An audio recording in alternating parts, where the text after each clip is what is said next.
Generally, I'm not a big fan of stories regarding tips and receipts. A lot of times these stories go viral. A lot of times these stories end up being fake. However, there was a heartwarming story involving a black waitress who was working in D.C. when a group of white men in trucker hats came in, and it was pretty soon after the inauguration. So she knew they were out of town, and she knew that they were likely there for the inauguration because they voted for Trump. Now, Rosalynd Harris, this waitress, was kind to them. She works at Busboys and Poets. And apparently, when they sat down, they asked a few questions about that establishment, that restaurant. And they're like, well, what is it named after? What's going on? They asked her about the restaurant, which is named after Langston Hughes, an African-American poet who wrote moving literature about black identity in America. His birth name was Busboy Poet. Yeah. So, wait. No, I made that up. Dude, you can't fake news all over the live show. Sorry. Fake news. It was a joke. That's the old version of fake news. Man, you pulled Continue. a Spicer. Continue. So, so she answered their question, and they had like a lovely conversation. She waits on them, and then they quietly leave. So then, all of a sudden, she goes to pick up the receipt and realizes there's a long note on it, and she kind of freaks out. She's like, "Oh God, what did they write?" And here's what it said. "We may come from different cultures and may disagree on certain issues, but if everyone would share their smile and their kindness like your beautiful smile, our country will come together as one people, not race, not gender, just American." And then Jason White, who wrote that message, also left a pretty generous tip of $450. And now that $450 tip was, of course, a reference to Donald Trump, who's our 45th president. And it was an interesting statement. Apparently, neither one of them wanted this to be in the media. They didn't want it to go viral, but one of the other employees took a photo of it, posted it on social media, and that's how it went viral, and they're kind of like uncomfortable with it. But Jason White was then interviewed by the Washington Post about this, and he said, "It's really our duty to make America great ourselves, not one person, but ourselves. And that's by respecting and loving one another, no matter how much we disagree with them." Okay, so I have a lot of thoughts about this. First of all, you know, I think Jason White is a great person. I obviously don't agree with him on political issues, and that's fine. And I like that he was generous. I like that he left that sweet note on the receipt, and cool, okay? But what I want to focus on a little more is this notion that, oh, we all got to love each other. Like what you hear from some Trump supporters, we're like, oh, we all got to love each other. You know, we all got to accept each other. We got to make America great again together. It's just really hard to hear that coming from people who voted for a guy who advocated for punching people in the face, talked about grabbing women by the pussy, made fun of someone's disability during a rally. Like all of those things don't just go away because someone got elected as the president of the United States. Donald Trump is still that person. And even now, after he's been elected, he continues to attack people who criticize him, and he does it ruthlessly. And so talking about loving one another is great, but think about who we just elected as our leader. Yeah, and I think what goes through people's mind is probably, all right, of the stuff Trump said, I think this one thing's important to me. I think he's stupid otherwise. I still like individuals. Yes, I'm not justifying anybody's actions. I'm just kind of explaining them.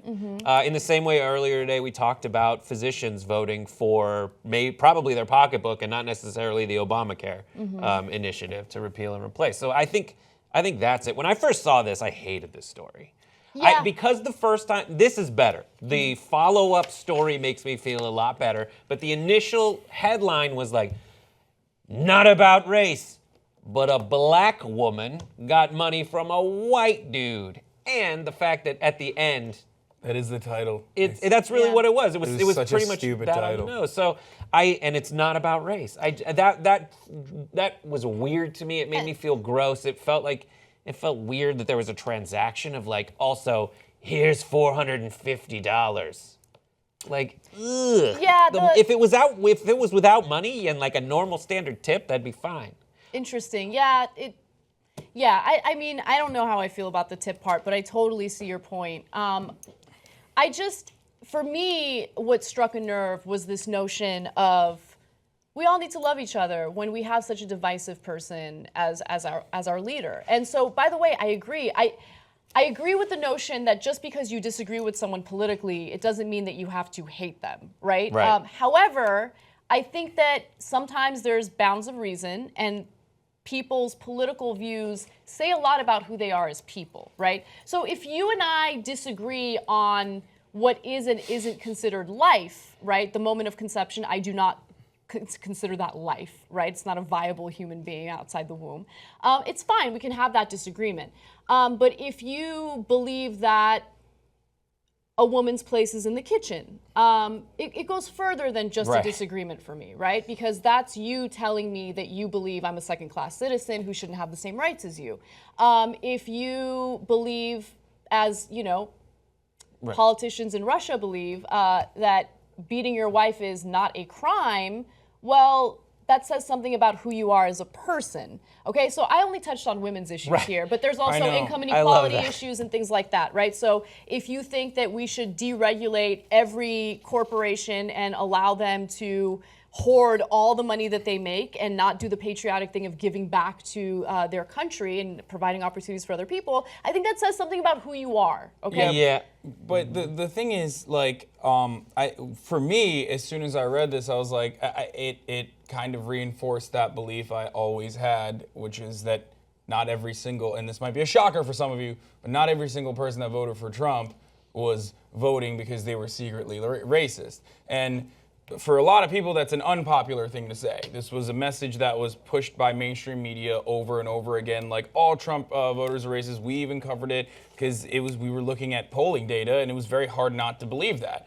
But the reality is, for a lot of people, specifically people that had the privilege to do so, could essentially look at the things that Donald Trump was saying and decide, you know what, he's just kind of saying that. It's not a big deal. Overall, the economic aspect of it, overall, the message of change, it resonates with me. That's why a lot of people voted for Donald Trump. That's what I thought when I saw this article. Now, I don't know, you guys might disagree with me. Yeah, I want to hear your perspective. I think on for it. someone like Jason White, yeah, he probably did vote for Trump for the economic reasons. I don't know. I don't know who Jason White is personally. But yes, there were people who felt like, the income inequality and was so bad that they had been forgotten. And by the way, those are legitimate concerns. Yeah. And when you have a career politician and you have an established politician running against someone who claims to be a populist, claims to be anti-establishment, well, who looks better if you've been frustrated with our current system? With no track record, exactly. So,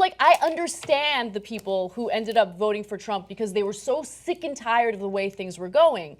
But I also understood that you need an actual idea. You need an actual plan from this person who says he's going to change things. You're at the end of this video, so the Young Turks is over. Wrong! The Young Turks is just beginning. Membership gives you the full 2-hour show, plus all of our member shows, old school, aggressive, progressive, TYT postgame every single day.